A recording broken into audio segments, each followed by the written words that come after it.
a former waitress who stole money from her boss. It's gone viral, Felicia. Yeah, the situation happened decades ago. The employee sent a letter along with $1,000 explaining why she took the money, revealing she knew what she did was wrong and hoped she would accept her apology. So the big question is, was the apology a little too late? We got communication expert Sherhara Downing joining us again. Hey. So what do you think?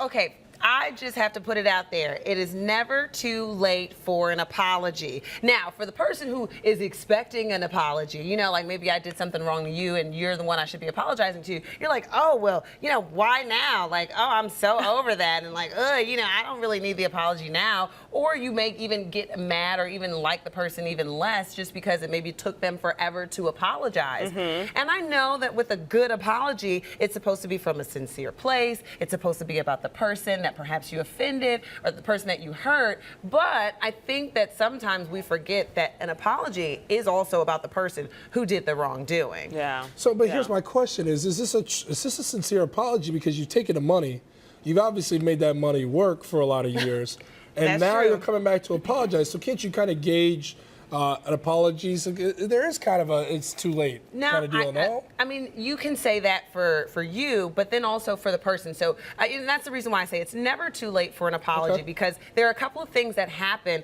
and there's a process that occurs before you even muster up the gumption to actually give an apology. You have to come to some type of resolution for yourself for the apology to even be sincere. What if she did apologize for it the first time, never gave the money back, and didn't even care about her wrongdoing? Yeah, so isn't there with an apology, though, you got to do something a lot. Like, there's got to be some action that comes with it. So there is some action. So here's what I'm saying. So for all of you people who are out there and you maybe have to do this apology, maybe you're harboring an apology right now, and it's been months, maybe it's been years. Let me tell you what needs to happen. The first thing, you got a list of three things I definitely here. do. You know, I like to break it down. You like to break it down. Let's start with the clear conscience. I know you got one. So, I mean, the first thing is, especially if you're harboring an apology and you know that it's time, even if a lot of time has passed, you have to clear your conscience.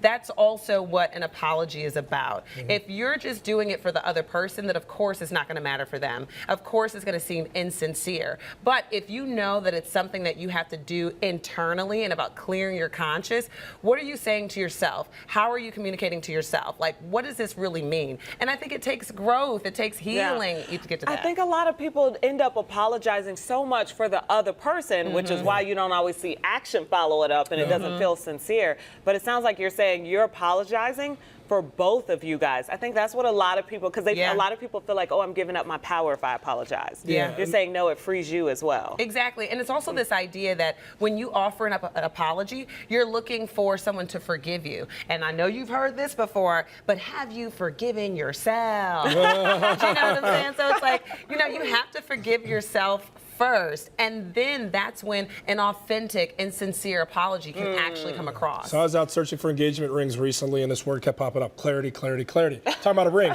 We're talking about in apologies here, gaining I clarity. hope that ring was clear. But I also think in that process, as you're maybe harboring an apology, there's a moment where you have some clarity about the whole situation. Sometimes when you do someone wrong or you make a mistake, things get all kind of cloudy. You never know where you were in that moment when you offended someone, when you violated someone. It's never too late, because you have to have that clarity. Again, if you don't have that clarity and you offer up an apology, how sincere is it? How real is it? Does it come from the heart? I don't think so, unless you really have clarity on the issue. So get some clarity, and then you can give the apology. So it sounds like you probably need to apologize and then probably apologize again. Yeah, because some of this sounds like it takes time, Sherhara. It does, and because also the person that you wronged, they have to be in a place to accept your apology too. Exactly. So, and that's why I say it's a bit of a process, which is why it's never too late, because you don't know how long that process takes. Okay, so closing time. How about getting some closure? Okay, and ultimately for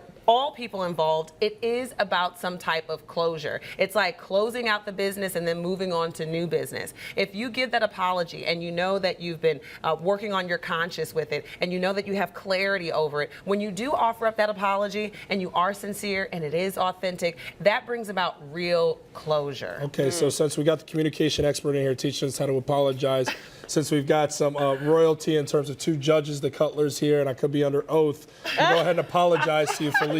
What'd you do this time? Stealing your creamer about a year ago here in the Oh place. no! So I'm really sorry. That's what happened my creamer. You got to learn how to accept my apology. You heard it from Shahara right there. All right, for No, more we're going to information. talk about give us this some in the segment because we worked together for too long. We're going to talk about this. For more information I'm not on ready to Sherhara, forget. all you got to do is head to Sherhara.com.